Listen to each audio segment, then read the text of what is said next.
The state of the cranberry industry right now is very healthy. The pandemic, one thing it did is it forced people to cook a lot more at home. We're just trying to educate people on the many, many ways you can use them to cook.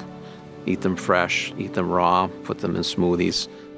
People are very health conscious right now as well, and cranberries are a true superfruit. They're packed with antioxidants, tons of vitamins, and just so great for all parts of your body. Today, Wisconsin is the biggest growing region in the world and produces more processed cranberries and fresh cranberries than any other region. And if you just look at the efficiency and the sustainability of these marshes now, it's really remarkable the strides that we've all taken.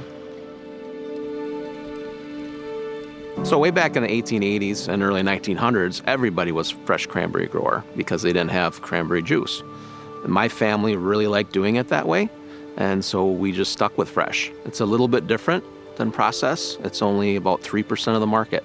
It's a lot more labor intensive because we have to use different harvest practices. Our machines are made and designed to be very gentle with the fruit. We still use technology from the 20s in our Bailey separators that separate out rotten fruit from good fruit that bounces.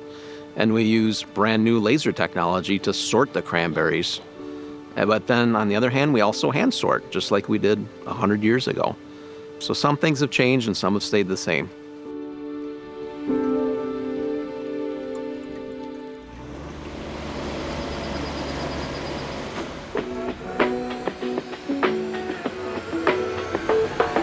So on our farm, none of the fruit is fresh fruit. 100% of it goes to what we call processed fruit. So it's all being made into juice and dried cranberries. A lot has changed over the years with the technology used on cranberry farms. So this is one of our combination sensors. It has both air temperature sensor as well as a soil tensiometer. So we know if the plants need water or if they're too wet. And we can see a map of all of our sensors, and then we can pan between them to see what's going on out in the field. So something else that we've done out here is we've tried to automate our irrigation pumps. So we've installed these panels that can control the engines, and then we've added telemetry units to them as well as solar power with batteries, so we can control all of our irrigation systems from our phones. Using this technology, we've been able to be a lot more precise with our measurements of how much water the plants need, so we're not overusing water. But one of the biggest improvements that was made in cranberries was the wet harvesting process, the process of actually flooding the beds up so the berries could be picked and floated to the top and then gathered in an efficient manner. It's a common misconception that cranberries grow in water. We only flood them at certain times of the year, and the time most people are familiar with is harvest.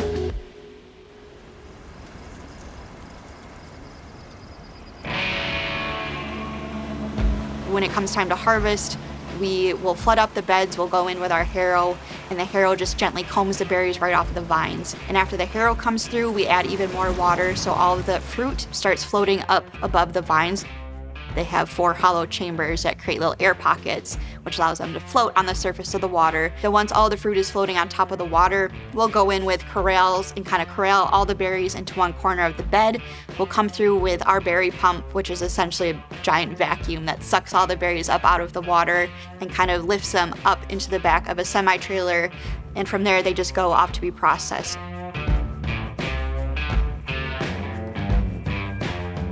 When we initiated our business plan to go organic, our plan was to go into both the freezer sector for fruit for processing and also for fresh fruit.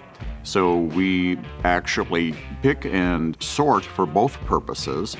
The cranberry industry as a whole has a great story to tell in terms of land stewardship and environmental responsibility. We manage not only the cranberry beds where the crop is grown, but also the support land. And the industry has a history of being proactive in terms of doing good research and following best management practices wholesale.